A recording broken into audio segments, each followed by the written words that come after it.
ವಾಹನ ಸವಾರರು ಅದರಲ್ಲೂ ಕೆಲ ವಾಹನ ಸವಾರರು ತಮ್ಮ ವಾಹನವನ್ನ ಹಿಂಗೆಲ್ಲ ಬಳಕೆ ಮಾಡ್ತಾರೆ. ಈ ರೀಲ್ಸು ಮತ್ತೆ ಫೋಟೋ ಹುಚ್ಚಿಗೆ ಮತ್ತು ತಗ್ಲಾಕೊಳ್ಳೋದು ಹೇಗೆ ಅವರು ಪೊಲೀಸರ ಜೊತೆಗೆ ಅನ್ನೋದ್ರ ಡೀಟೇಲ್ಸ್ ಇದು. ಏನ್ ಸ್ಟಂಟ್ ಗುರು ಅಂತ ನಾವು ಅನ್ಬೇಕನ್ಸುತ್ತೆ ಈ ವಿಡಿಯೋ ನೋಡ್ತಾ ಇದ್ರೆ. ಶೋಕಿವಾಲಗಳಿಗೆ ಬಿತ್ತು ದಂಡ. ಹಾಗಾದ್ರೆ ಆಗಿದ್ದೇನು ಅನ್ನೋದ್ರ ಡೀಟೇಲ್ಸು. ಟ್ರಾಫಿಕ್ ಪೊಲೀಸರ ಕೈಯಲ್ಲಿ ಸ್ಟಂಟ್ ಮಾಸ್ಟರ್ಸ್ ತಗ್ಲಾಕೊಂಡ್ರು. ನಾಗರಬಾವಿ ಹೊರಬರ್ತುಲ ರಸ್ತೆಯಲ್ಲಿ ಔಟರ್ ರಿಂಗ್ ರೋಡ್ನಲ್ಲಿ ಘಟನೆ ಆಗಿದೆ. ಕಾರಿನ ಹಿಂಭಾಗದಲ್ಲಿ ಇಬ್ಬರು ಸೇಫ್ಟಿ ರಾಡ್ನಲ್ಲಿ ನಿಂತು ಪ್ರಯಾಣವನ್ನು ನಡೆಸಿದ್ದಾರೆ. ಪೋಸ್ ಕೊಟ್ಟು ರೀಲ್ಸ್ ಮಾಡೋಕೆ ಹೋದವರಿಗೆ ಪೊಲೀಸರು ತಕ್ಕ ಶಾಸ್ತಿಯನ್ನ ಮಾಡಿದ್ದಾರೆ. ಮತ್ತು ಅದಕ್ಕೂ ಮುಂಚೆ ಅವ್ರು ಕಂಡಿದ್ದು ಹೇಗೆ ಅನ್ನೋದ್ರ ಡೀಟೇಲ್ಸನ್ನು ನಾವು ತೋರಿಸ್ತೀವಿ. ನೋಡಿ ಅಲ್ಲಿ ಆ ಸೇಫ್ಟಿ ಡೋರ್ ಇದೆಯಲ್ಲ, ಸೊ ಆ ಸೇಫ್ಟಿ ಲಾಕನ್ನು ಇಟ್ಕೊಂಡು ಈ ರೀತಿ ಪ್ರಯಾಣವನ್ನು ಬೆಳೆಸಿದ್ದಾರೆ. ಅಪಾಯಕಾರಿ ಪ್ರಯಾಣ ಇವ್ರಿಗೆ ಮಾತ್ರ ಅಲ್ಲ, ಅಕ್ಕಪಕ್ಕದವರಿಗೂ ಕೂಡ.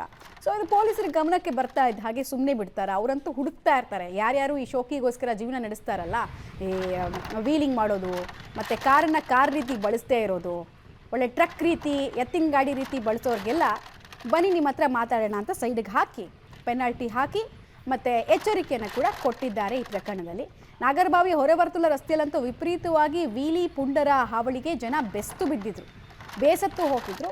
ಅವರೆಲ್ಲರಿಗೂ ಕೂಡ ಬಿಸಿ ಮುಟ್ಟಿಸೋ ನಿಟ್ಟಿನಲ್ಲಿ ಇದು ಇಂಪಾರ್ಟೆಂಟ್.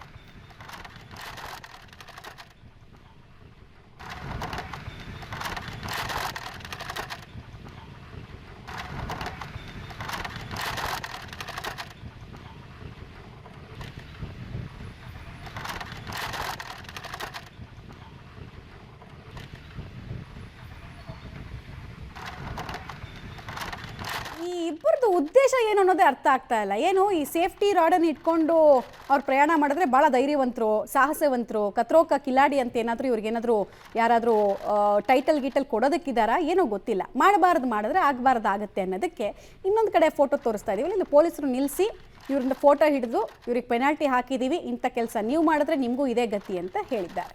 ಡೀಟೇಲ್ಸ್ ಕೊಡ್ತಾರೆ ಪವಿತ್ರ ಒಂದು 4 ಲೈಕು 2 ಕಮೆಂಟ್ಗೋಸ್ಕರ ಮಾಡಬಾರ್ದು ಕೆಲಸವನ್ನೆಲ್ಲ ಮಾಡ್ತಾರಲ್ಲ. ಎಷ್ಟೊಂದು ಸಲ ಈ ಫೋಟೋ ಪೋಸ್ ಕೊಡೋಕೆ ಹೋಗಿ ಗೋಡೆಗೆ ಫೋಟೋ ಫ್ರೇಮ್ ಆಗಿರುವಂತಹ ಅನೇಕ ನಿದರ್ಶನಗಳು ನಮ್ಮ ಕಣ್ಮುಂದೆ ಇದೆ. ಆದರೂ ಕೆಲ ಯುವಕರಿಗೆ ಯಾಕೆ ಇದು ಅರ್ಥ ಆಗಲ್ಲ? ಅದೇ ನೀವು ಹೇಳಿದಾಗೆ ರೀಲ್ಸ್ ಯಾವ ರೀತಿ ಕ್ರೇಜ್ ಆಗ್ತಾ ಇದೆ ಅಂದರೆ ಈ ರೀತಿಯ ಪ್ರಕರಣಗಳು ಬೆಂಗಳೂರಿನಲ್ಲಂತೂ ತುಂಬ ನಡೀತಾ ಇದೆ. ಈಗ ಮೊನ್ನೆ ನೋಡ್ತಾ ಇದ್ವಿ, ಯಾವುದೋ ಒಂದು ಜೀಪನ್ನು ಎರಡೂ ಭಾಗದಲ್ಲಿ ಹತ್ತಿ ಕುಳಿತುಕೊಂಡು ಡ್ರೈವಿಂಗ್ ಮಾಡ್ತಾ ಇರುವಂಥದ್ದು ಬಾಡಿಗಾರ್ಡ್ ರೀತಿಯಲ್ಲಿ. ಸೊ ಈಗ ಕಾಮಾಕ್ಷಿ ಪಾಳ್ಯದ ಪೊಲೀಸ್ ಸ್ಟೇಷನ್ನ ಲಿಮಿಟ್ಸ್ನಲ್ಲಿ ನಡೀತಾ ಇರುವಂಥದ್ದು ಇನ್ನೊಂದು ರೀತಿ ಸೇಫ್ಟಿ ರಾಡ್, ಅದು ಕೂಡ ಹಿಂಭಾಗದ ಸೇಫ್ಟಿ ರಾಡ್ನಲ್ಲಿ ಪ್ರಯಾಣ ಬೆಳೆಸ್ತಾ ಇರ್ತಾರೆ. ಅದು ಕಾರ್ ಕೂಡ ತುಂಬ ಸ್ಪೀಡಾಗಿ ಹೋಗ್ತಾ ಇದೆ.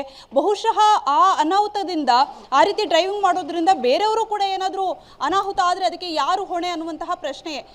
ಇನ್ನೊಂದು ಕಡೆಗೆ AI ಕ್ಯಾಮ್ರಾಗಳಿದ್ದಾವೆ ಬೆಂಗಳೂರಿನಲ್ಲಂತೂ, ಎಲ್ಲ ಕಡೆ ಪೊಲೀಸ್ ಕಣ್ಗಾವಲಿದೆ. ಸೊ ಇಷ್ಟೆಲ್ಲ ಇದ್ರೂ ಈ ರೀತಿ ಬೇಕಾಬಿಟ್ಟಿಯಾಗಿ ಟ್ರಾಫಿಕ್ ರೂಲ್ಸನ್ನು ಉಲ್ಲಂಘನೆ ಮಾಡ್ತಾ ಇರುವಂಥದ್ದನ್ನು ನೋಡಿದ್ರೆ ಅಚ್ಚರಿಯಾಗುತ್ತೆ. ಈಗ ಖುದ್ದು ಟ್ರಾಫಿಕ್ ಪೊಲೀಸ್ ಅವರೇ ಈ ವಿಡಿಯೋವನ್ನು ಶೇರ್ ಮಾಡಿ ಏನಾದರೂ ಈ ರೀತಿ ಟ್ರಾಫಿಕ್ ರೂಲ್ಸನ್ನು ಉಲ್ಲಂಘನೆ ಮಾಡಿದ್ರೆ ಮುಲಾಜಿಲ್ಲದೆ ಕೇಸ್ ಹಾಕ್ತೀವಿ, ದಂಡವನ್ನು ಹಾಕ್ತೀವಿ ಅನ್ನುವಂತಹ ಎಚ್ಚರಿಕೆಯನ್ನು ರವಾನೆ ಮಾಡಿದ್ದಾರೆ. ಮಮತಾ.